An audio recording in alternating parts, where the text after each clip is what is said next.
Well, hello there, and welcome back to your spot by the fire.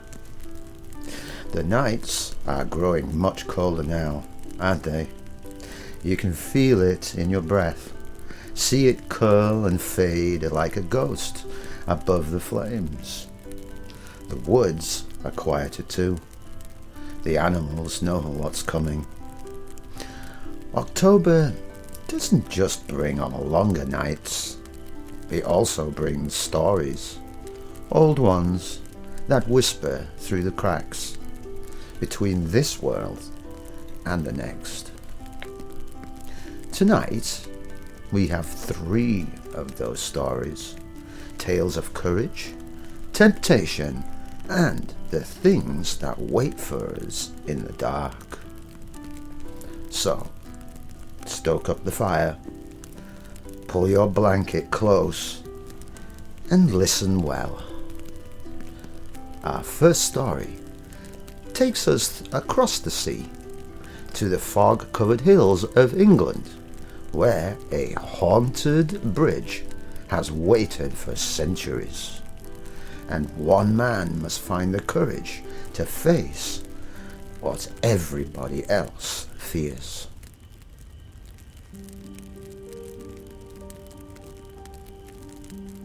The old stone bridge outside of Whitby was said to be cursed. The locals whispered that it was built upon unhallowed ground, the resting place of a woman who had been wronged long ago. Those who crossed the bridge after midnight sometimes heard the faint crying coming from below, and a few folks claimed to see a pale figure standing by the railing, weeping into the mist.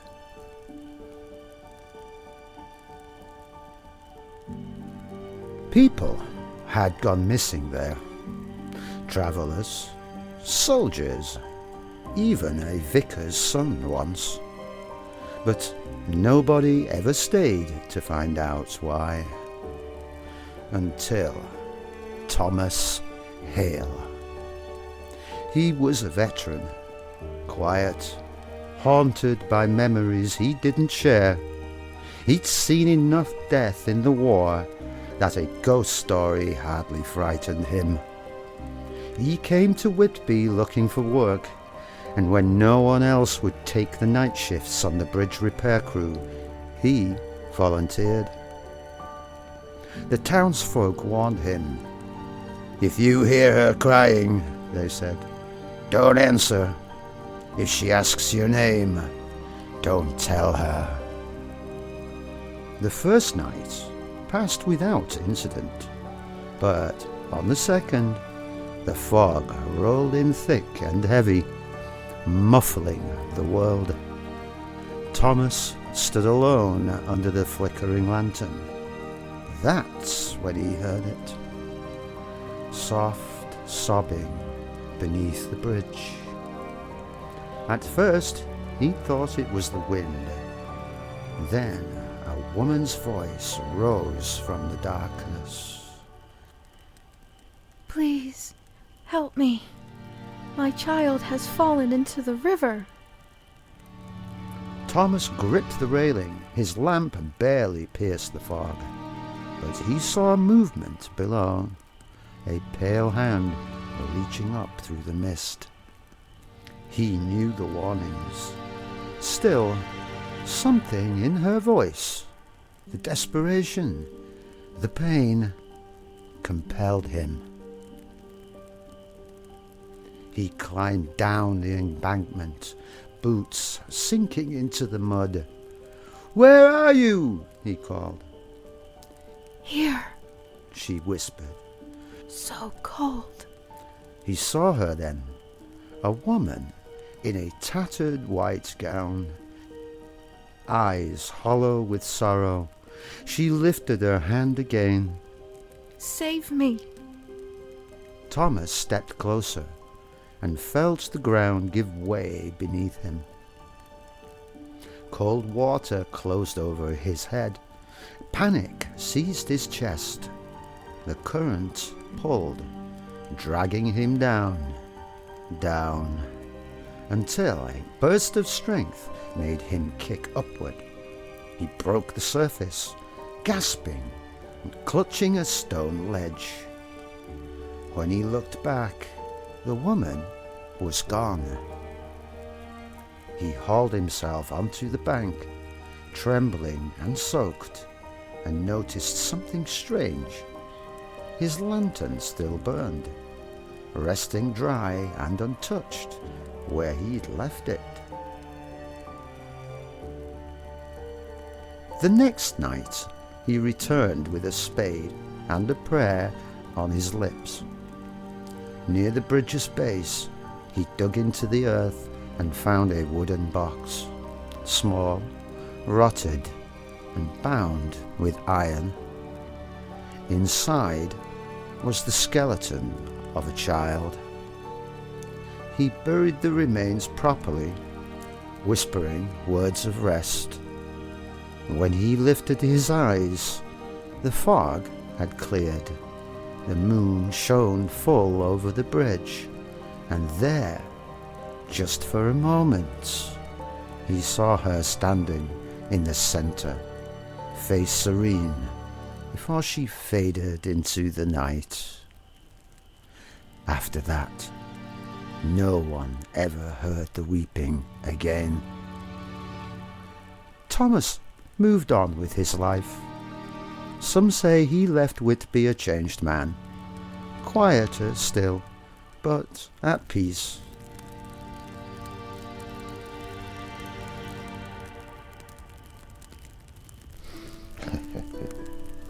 Maybe some spirits just need to be heard before they can rest. Well, that's for you to decide.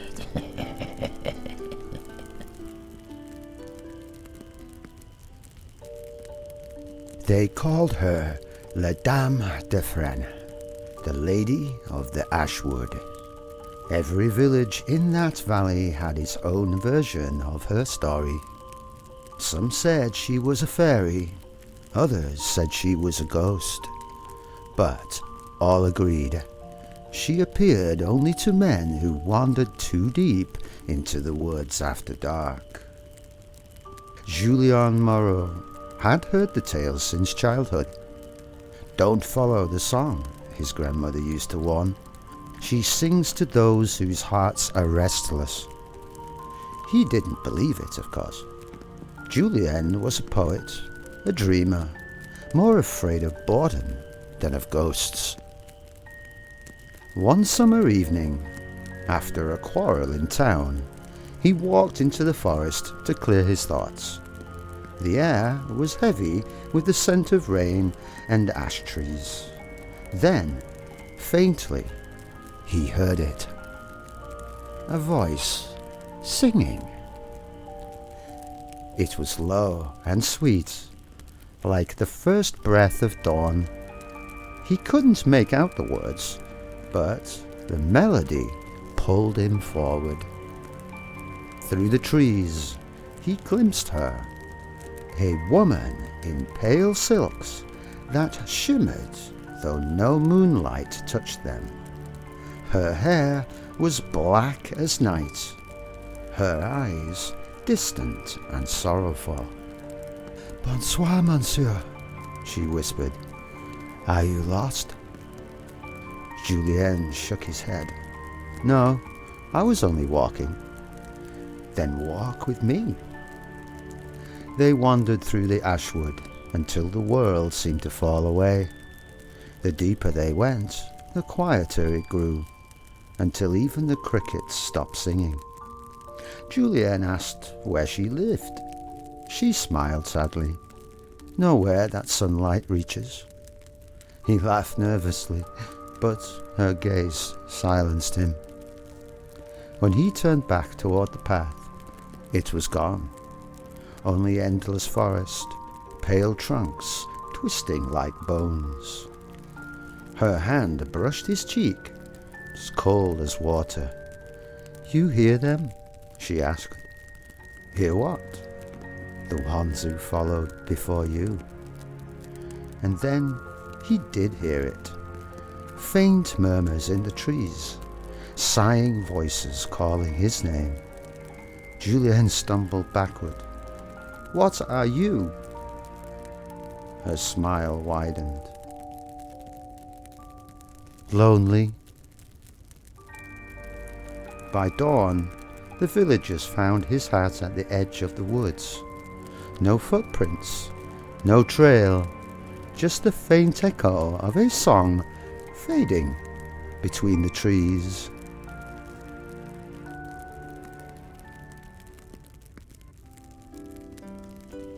Love and death often walk hand in hand, but which one leads? Well, that's for you to decide.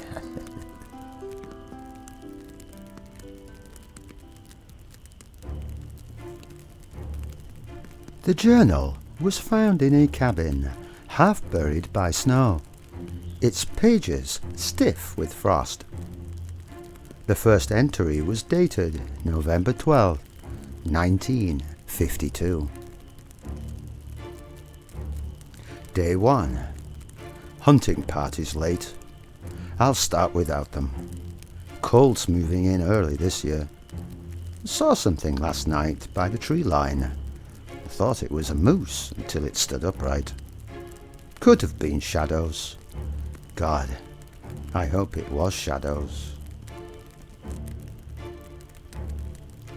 The next few pages were sketches. Hoofprints that ended suddenly, and trees bent in strange arcs, and eyes drawn again and again, hollow, glowing. Day 3. Meat's gone bad overnight. Smells like rot, though it was frozen solid. Heard crying in the woods. Sounded like a man at first, but the voice was wrong. Too deep, too hungry. By day 6, the handwriting grew erratic. Tracks outside the cabin. Not human. Clawed. I tried to follow them. They circled back. Whatever it is, it's watching me. I dream of it whispering through the walls, calling my name. I can't remember when I ate last. The final entry was dated November 19th. It knows I'm weak. It waits for the wind to howl so I can't hear it move. I keep the fire burning, but the wood's almost gone. If it gets dark, it'll come inside. Maybe it already has. Maybe it's me. The last line trailed off into a smear. When rescuers found the cabin in spring, they said the door was barred from the inside. A rifle lay near the hearth, unfired. The body was never found. Only footprints leading out into the snow, barefoot.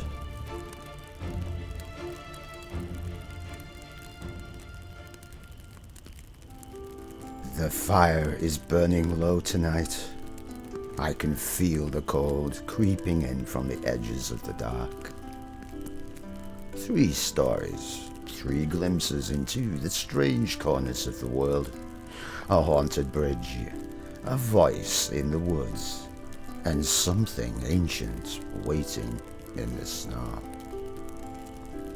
As the nights grow longer, the stories grow bolder, and next weekend we will travel even deeper into the shadows, where folklore becomes something far more personal. Until then, keep your lights low, your windows locked, and your fire burning bright. Good night, friends, and remember, some stories don't fade when the fire dies, it just waits for you to dream.